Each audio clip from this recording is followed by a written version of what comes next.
Welcome, Priscilla. Hola. Thank you. I was the first in my family born here. My family's from Puerto Rico. I was born in the Bronx on a Hollywood bed. Eso.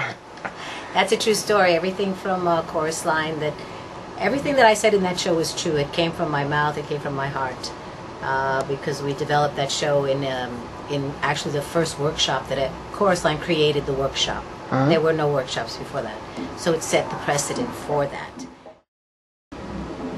Ever since I can remember, I just wanted to do this. I wanted to dance, I wanted to sing, you know, and I had a mother who was very supportive. She lived in Puerto Rico. She worked for what was then Channel 13, like our Channel 13. Yeah.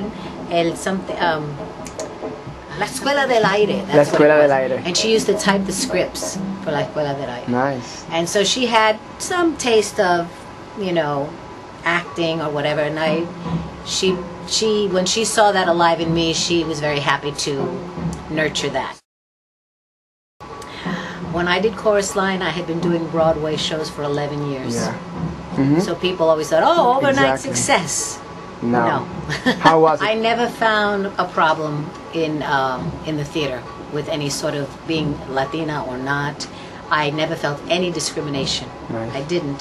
You know, I also didn't look the stereotypical way that people think a Latina is supposed to look like. So that kind of helped in terms of not having to deal with other people's prejudices and their ideas of the stereotypes. I definitely had Lopez in my name, and I actually had an agent who wanted me to change my name. He said, well, Priscilla Lopez, that's just too opposite. That doesn't, you know, you need to be Carmelita Lopez. I thought it was going to tell me to change the Lopez. And I said, no, I like Priscilla. And then he said, well, then you got to get rid of that Lopez. Why don't you be Lopes? I went, Lopes? I said, no. So I stayed, and as I say, I never found any problems until the first time I started to feel that was when I went to Los Angeles. Okay. And then suddenly there's a whole other Latino population there, you know, the Mexican population, and that's anyone from Los Angeles who's in the business, that's their perspective of it. So when I arrive in Los Angeles and nobody basically knows me there, you know, like in the film and television, and they see my name, Lopez, well, they said, well, let's bring her in for the maid or whatever. Okay. So when I show up, they're going, well, what are you here for? I go, well, I'm here for, you know, the part of the Spanish maid. They say, oh, no, you're not right. You know, so it was a very strange thing. So I wasn't Lopez enough to be, you know, play the Latin roles, but because I had Lopez, they got confused. Yeah. They wouldn't call me for, you know, the Anglo roles. But, you know. How did you work with that? Thankfully, I went out with the Chorus Line, and I always knew that I always wanted to go to Los Angeles, but I didn't want to go there just, you know, one of a million.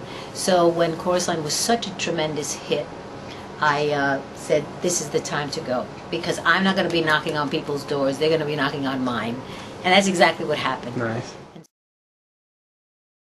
The difference is that in the theater you have more leeway to create something you're not. You have the ability to create these bigger-than-life characters. You know, you don't have to be exactly what it is that you're portraying. There's just more ability to be something else.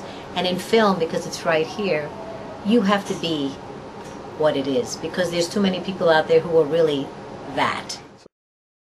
I guess it depends what part of the art you're doing. If you're writing something, you know, because as an actor, you don't have the control to say the words. Right. You know, you don't make them up. You just interpret the words that have been given to you. So it's a little different than being the one who creates a piece. Now, one of the reasons I really wanted to be in this show in the Heights was because I felt that Lin-Manuel did a beautiful job in fulfilling the question that you're just asking. He had a mission, and to show us as a community and as a people of just people, you know, who that everyone could relate to. And I was I had been connected with other projects that always had a very negative slant on Latinos, and that always made me kind of unhappy. You know? Right. When I was still in New York City, I was auditioning for film and television, and I auditioned for this series, a television series, and the character was Rosa Villanueva, and she was going to be the head of the emergency room in this series. It was a medical series. This is before, you know, Grey's Anatomy and all those. So I went and I auditioned and I read for this character without an accent, and they said to me, "Can you do an accent?" And by that time I was up to here, "Can you do an accent?" You know, and I said, "Yes, I can do an accent, but I'm not going to do an accent."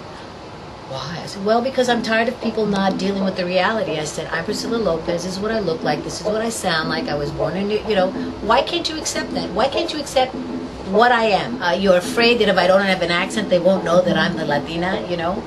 So, and there was a time when I would fight all the time that I didn't want to do accents, because at that time in my life, I was basically portraying myself.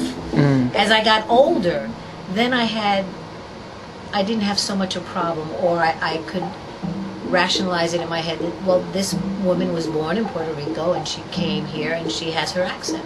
So I could accept that. In this play that we're doing, you know, in the Heights, I have an accent. I don't have a problem with it. I chose to do that because in my head she was born and raised in Puerto Rico and she came here as an adult, and so it makes sense. And it's a very sexy accent too. Oh!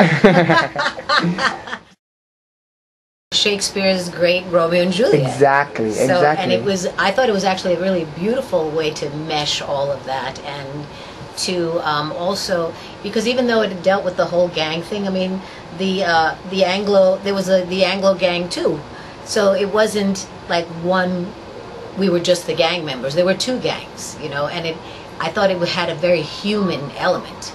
So both sides of the coin were equal, and you got to see the violence, you know, whatever amount of violence there was back then, which was very minimal, but also the humanity of both sides. And exactly how alike they are. You know, it didn't show how different or how horrible this one is and this one's better. To me, West Side Story just showed how they were all the same. But then again, like, we got shows like Capeman, for example, and stuff like this that I feel like doing a formula. Because it didn't come from the source. That's why. The writer of Capeman is not a Latino. How could he have that in his heart?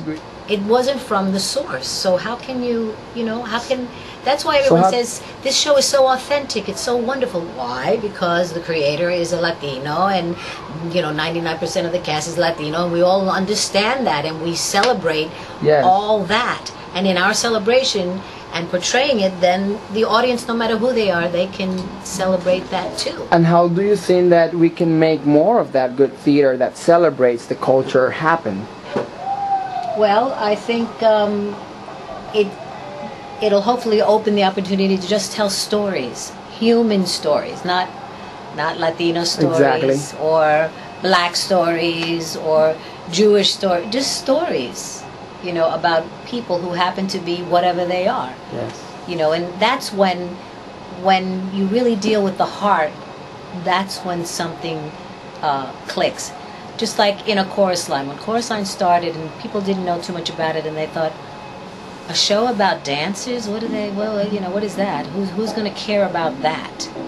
And everyone cared about it because it wasn't a show about dancers. That just happened to be what they did.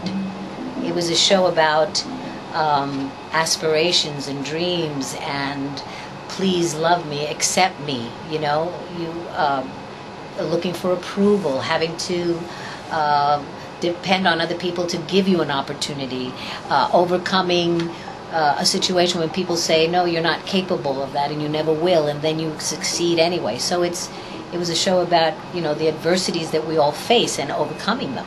And that's, you know, any good theater, movie, book, art is not what it's on the surface. It's all what's underneath, you know.